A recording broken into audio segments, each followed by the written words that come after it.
The night didn't begin with music.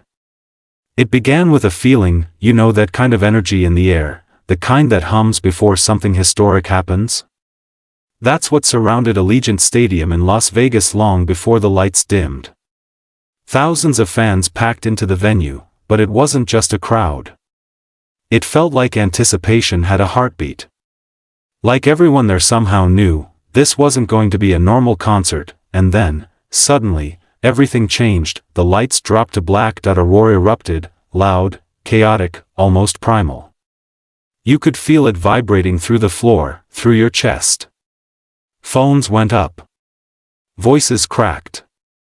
People screamed names, lyrics, emotions they couldn't even put into words. And then, out of the darkness, a single spotlight hit the stage. That's when the first surprise began to unfold, and nobody was ready for it. Because what happened that night wasn't just a performance, it was a takeover. Earlier that day, the city had already set the tone. Las Vegas didn't just welcome him, they celebrated him. Streets buzzing, fans lining up for hours, whispers spreading like wildfire. Something special was happening, and by the time he stepped on stage, it felt like the entire city had already crowned him. Not officially announced in that moment, but deeply understood by everyone present, this wasn't just another artist playing Vegas, this was ownership. And when he walked out, calm, confident, dressed like he knew exactly what he was about to do, the crowd exploded in a way that felt almost uncontrollable. It wasn't just excitement anymore. It was recognition. The kind you give to someone who has fully arrived, but even that was just the beginning, because the second surprise hit almost immediately. And it hit hard. The opening performance didn't ease anyone in. There was no slow build, no gentle introduction. It was pure impact.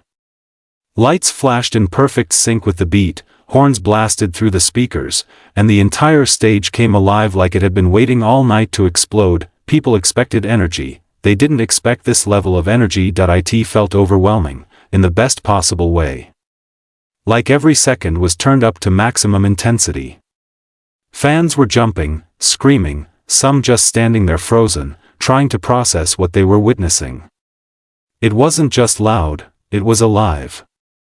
It was movement, rhythm, precision, and chaos all blending together into something unforgettable. And here's the thing, most concerts peak somewhere in the middle, this one peaked in the first few minutes. Or at least, that's what everyone thought, because just when it seemed like things couldn't get any more intense, the third surprise quietly started to take shape. It wasn't obvious at first. In fact, many people didn't even realize it until halfway through the first few songs. There was something different. Something familiar, but not quite the same. The songs, they sounded new, not in a way that changed them completely, but in a way that made them feel reborn. The melodies twisted just slightly. The rhythms hit harder. The transitions between sections felt unpredictable. One moment you were singing along, completely comfortable, and the next, you were caught off guard by a shift that made the entire stadium react at once. It was like hearing your favorite songs for the first time, all over again, and that's when it clicked for the audience. This wasn't a playlist, this was an experience being created in real time. No two moments felt identical. No performance felt locked in. It was fluid, alive, constantly evolving, and that made it impossible to look away.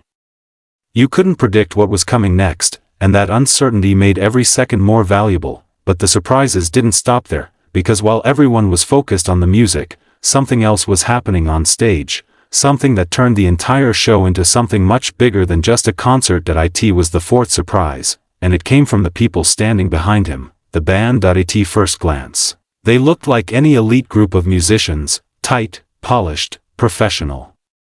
But within minutes, it became clear they were something else entirely. They weren't just playing instruments. They were performing, moving, interacting like every single one of them was part of the spotlight. They danced, they joked, they synchronized movements so clean it felt almost unreal. At one point, the entire band shifted into a choreographed sequence so smooth, so perfectly timed, that the crowd erupted again. This time not just for the music, but for the sheer artistry of what they were witnessing. It blurred the line between concert and show, between performance and production, between musician and entertainer, and suddenly, the stage didn't feel like it had one star. It felt like it had a whole universe of them. By this point, the crowd was completely locked in. No distractions. No breaks. Just pure connection between artist and audience. Every lyric echoed back louder. Every beat hit deeper. Every moment stretched just a little longer because nobody wanted it to end, and that's when the fifth, and perhaps most unexpected, surprise happened. It didn't come with lights. It didn't come with choreography. It came with silence. For a brief moment, the music softened. The lights dimmed slightly. And he stepped forward, closer to the edge of the stage. You could see faces in the crowd more clearly now, fans holding their breath, waiting, unsure of what was about to happen, and then, he spoke, not in a scripted, rehearsed way, but in a way that felt real, spontaneous, personal. He pointed at sections of the crowd, called out reactions, laughed at things happening in real time. It wasn't about delivering lines, it was about connecting. About breaking the barrier between stage and seats, and the reaction, immediate. Fans screamed louder than ever, not because of a high note or a beat drop, but because they felt seen. Included. Part of something that wasn't just being performed for them, but with them. Some sang louder, some cried, some just stood there, overwhelmed, trying to hold on to the moment as long as possible, and that's when it became clear what made this night different. It wasn't just the surprises. It was how they all came together, the recognition from the city, the explosive opening, the reimagined music. The band that felt like co-stars, and the human connection that turned thousands of people into one unified voice. Individually, each moment would have been memorable. Together, they became something else entirely, something rare, something you couldn't replicate, no matter how many times you tried. As the show continued, the energy never truly dropped. It shifted, evolved, breathed, but it never disappeared.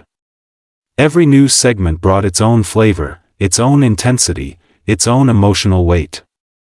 And yet, those 5 key moments remained at the core of everything, anchoring the entire experience in something unforgettable. By the time the final notes echoed through the stadium, people weren't just cheering, they were processing, trying to understand what they had just witnessed, trying to hold onto it, because deep down, everyone knew the truth. They hadn't just attended a concert.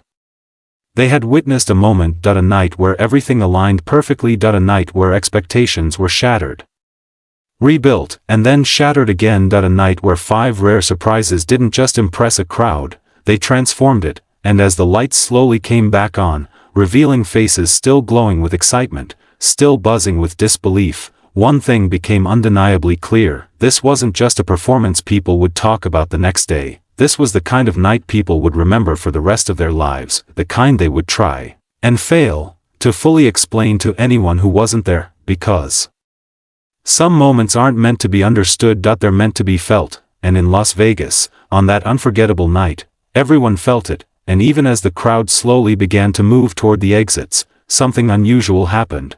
No one was in a hurry to leave, people lingered in the aisles, still replaying moments in their minds like scenes from a movie they weren't ready to end.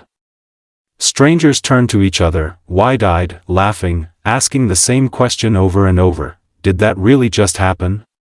Phones were filled with shaky videos, but somehow, everyone knew those clips wouldn't come close to capturing what it actually felt like inside that stadium. Outside, the Vegas lights were still glowing, but for many, the real spectacle had already happened inside. The noise of the city returned, yet it felt distant, like reality was slowly fading back in after something surreal. And that's the thing about nights like this: you don't just remember the songs, you remember the energy. The unpredictability. The way thousands of voices became one. The way time seemed to pause, even if only for a few hours, because long after the stage is gone and the lights are turned off, one truth remains: some performances entertain, but this one became legend.